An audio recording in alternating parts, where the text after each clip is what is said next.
we don't learn in isolation, and everybody has the potential to be creative, but it's just understanding where your strengths lie and being free and open to experience that. In the school setting, we are not always taught that these different things feed into each other, but they do directly, you know.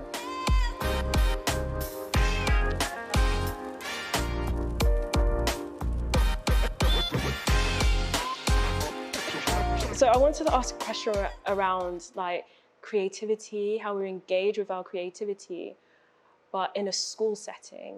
And I remember you mentioned a little bit about subjects, and perhaps we shouldn't think of subjects as though they're in isolation.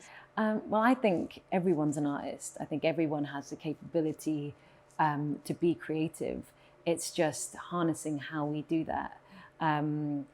And you know, you go to school and you look at your timetable for the week, and it's all in blocks. It's like maths, and then sciences. It might be biology or physics or chemistry, and then you might have a bit of DT or art or drama in there. And you look at your school timetable, and it's all in isolation, it's in blocks, but in reality they're all influencing each other. You know, maths and sciences can be very creative, so I think we don't learn in isolation, and everybody has the potential to be creative, but it's just understanding where your strengths lie and being free and open to experience that. When I used to go to drama, I didn't take it seriously, right? I just went there, it was a little bit of fun. It was the only space really where there weren't chairs and tables. And I just used to run around. And it was almost as if the drama teacher had to babysit us. But that's exactly what you should be doing in drama. You should be running around, you should be free. I wasn't taking it seriously. But that's all right. Why do you need to take it seriously? Because, well, and I'll put an argument out here. Like, drama has a lot of benefits, right? You can learn to express yourself through movement and speech, and find a way to connect with others that isn't necessarily writing on a page. And there were so many things that I guess I could have learned from drama that I wasn't able to, because I didn't respect it enough to think that I could learn something from I it. think you're being harsh on yourself, because drama has a direct link with architecture.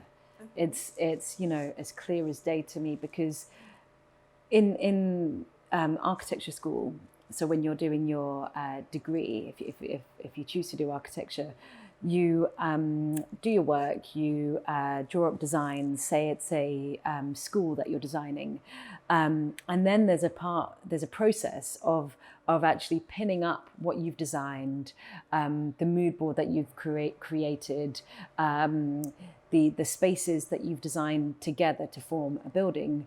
You need to get up and stand in front of your work and present it to your peers and to your tutors.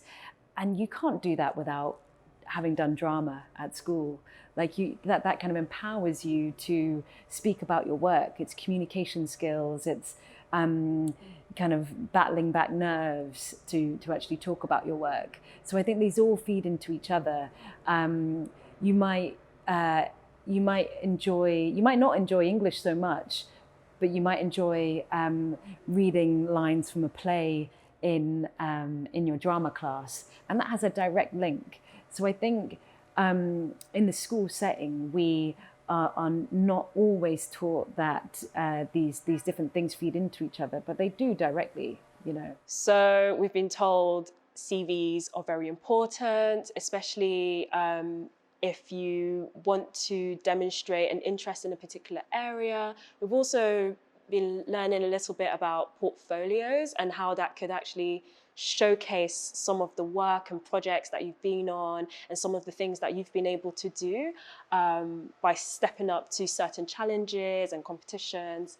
And yeah, I guess I just wanted to know a little bit about what people can do in order to fill their CVs and like really show to, I guess, future employers or places that they want to get into that they're really interested in this stuff.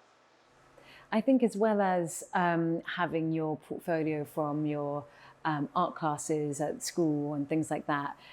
It's really important to take on opportunities like this. Beyond the Box Consultants is working on the People's Pavilion, which you can find out more information about after this video. But really getting involved in activities like this are a really good way to not only meet like-minded people who are interested in the same things as you, but to learn from all the different consultants that are involved. And it's an opportunity to show your creative flair and your skills, and to have a say in how you'd like something to be built. So this is a really good opportunity, and there are many others out there like it, which Beyond the Box Consultants can also point you in the direction of.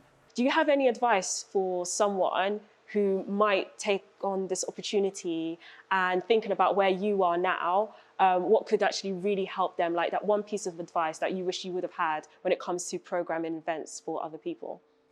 I think this is super exciting. I think it's such a great opportunity for actually people like me and museums and institutions and galleries to learn from young people. I think there's a lot that we can actually learn from a project like this.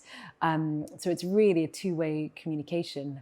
One piece of advice is to really talk and communicate, do group work. And I love this idea of co-design. So it's something that is being created collectively by a group of young people.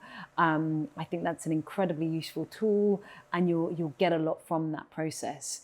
So I think, communication, sharing skills, learning how to work as a collective and a group is a really useful skill. In terms of like what you've been able to experience through your careers, but also hearing about other people's stories, what can young people expect from this space? I firmly believe that having a job, having a career, it's a two-way process. It's you kind of working 9 to 5 somewhere and giving your knowledge to an organization, but it's also you getting something from it as well.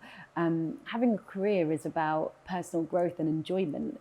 There's so much that you can get out of working that isn't necessarily about the paycheck at the end of the month. It's about enriching yourself and feeling a sense of pride and enjoyment and achievement from what you're doing on a day-to-day basis.